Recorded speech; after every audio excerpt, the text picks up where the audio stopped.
Thank you very much.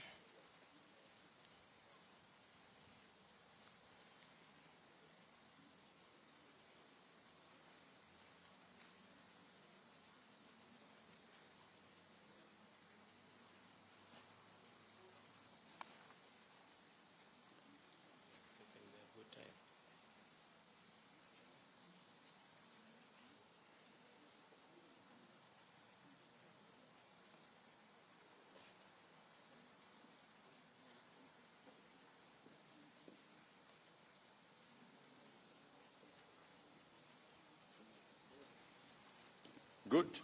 Can we begin? Yeah? Thank you. Now we have concluded a meeting of the 15th Intergovernmental Budget and Economic Council meeting.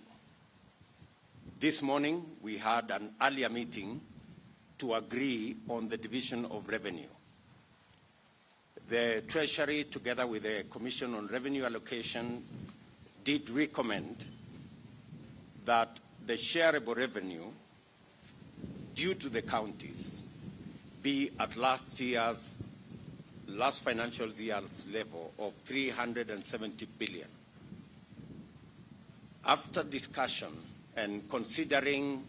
many factors, including the COVID situation in the country, including our debt levels as a nation, including the fact that the other alternative measures of raising revenue are not tenable, the Council, with the concurrence of the Council of Governors, to whom I am very grateful for this concession and agreement, we have approved last year's level of 370 billion be the amount that will be due to counties. And it is on the understanding that, unlike last year, Treasury will make every effort to ensure that the 370 billion shillings is paid to the counties in full. So far, the Treasury has shown indications that they are on course. The brief that the Council got that they are now dispersing monies for the month of October is a clear indication that they are in good standing to keep to the 370 billion this year, and we expect them to do the same next year.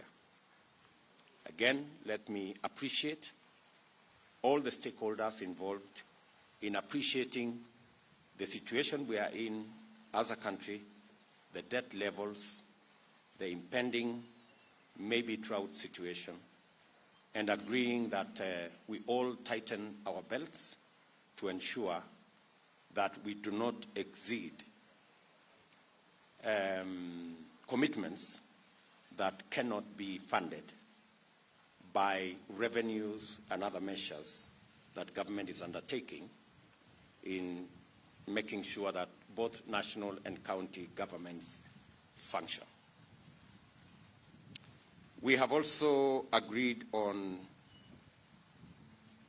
a committee recommendation that was made by the Commission on Revenue Allocation on matters and the auditor and comptroller, and also the controller of budget,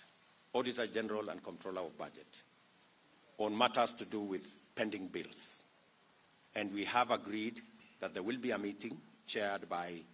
the Controller of Budget that will bring together the Auditor General, Treasury, and the Council of Governors to first agree on what constitutes pending bills, on how pending bills can be managed so that they don't impede the delivery of government service by successive administrations, and where there are huge pending bills, a mechanism be recommended by the subcommittee on how that can be dealt with now and going into the future. We have also, for the very first time, approved borrowing by a subnational government entity. Laikipia County Government applied through the issuance of an infrastructure bond for borrowing of up to $160 million for various interventions by the county government. We have been working on a borrowing framework by the counties the last 3 years, and today, Laikipia County becomes the first county to meet the rigorous criteria that have been set out for counties to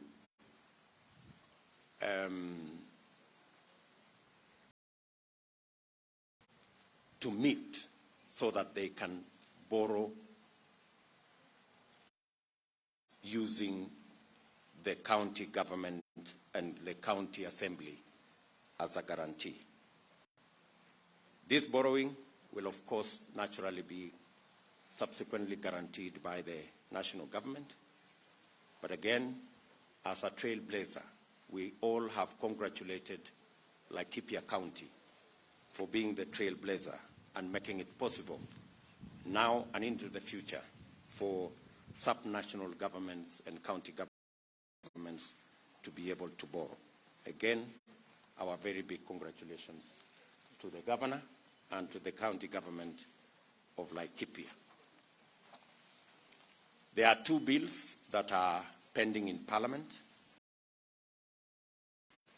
which we have undertaken through my office,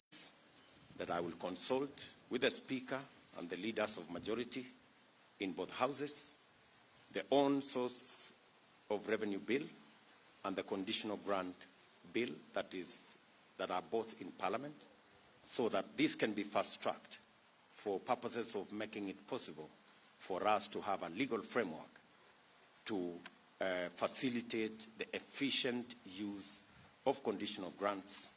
and a proper framework that will give county governments a mechanism and a legal framework for them to carry out on source of revenue collections.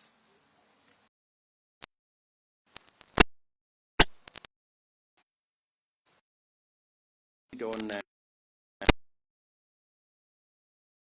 sharing of levies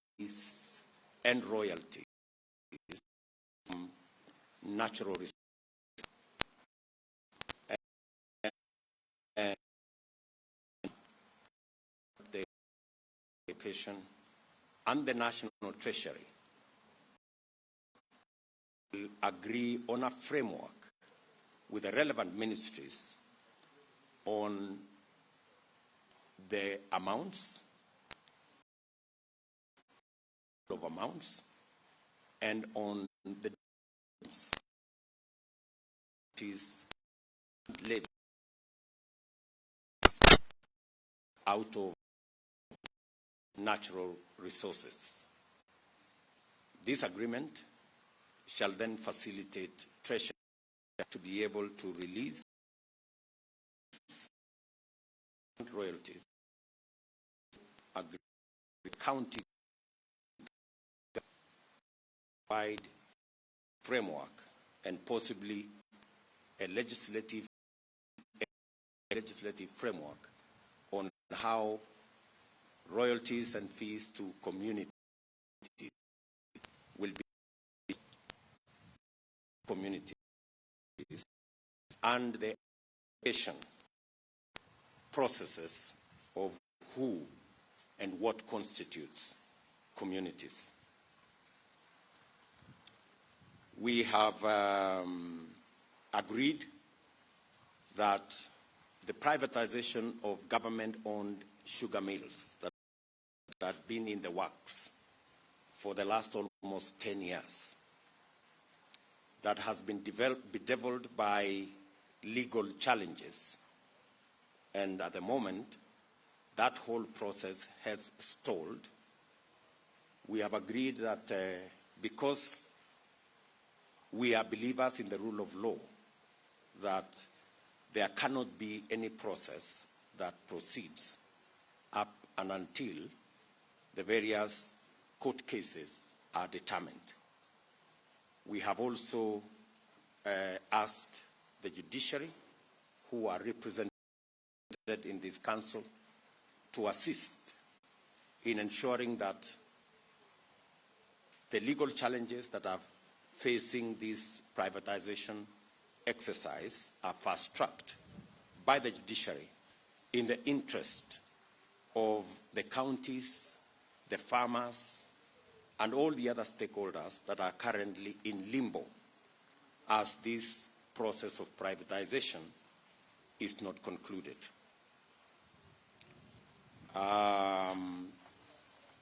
We have also determined that going forward, the vocational training centers that are under the county governments, which have been beneficiaries of grants, conditional grants by the national government, going forward, all the conditional grants for vocational training centers shall cease to be conditional grants, but they shall form part of the shareable revenue and will be available to counties directly as budget items that then they can appropriate in making sure that the youth polytechnics and the vocational centers are working. We did also, a presentation was made by the Treasury on both the medium-term debt strategy and the budget policy statement for this year. Both of them were adopted, realizing that there wasn't much room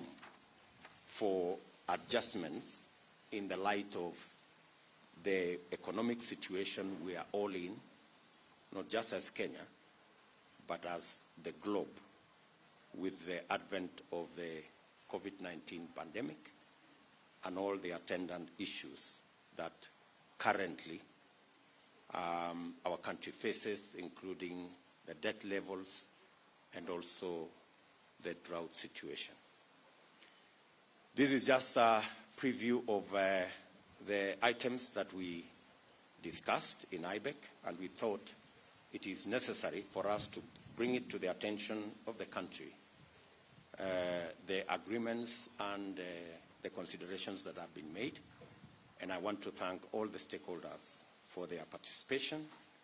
and for their contribution in allowing us to come to a consensus on most of the issues that we agreed with. Maybe I will take this time to ask on behalf of the council, my good brother Ruto, to say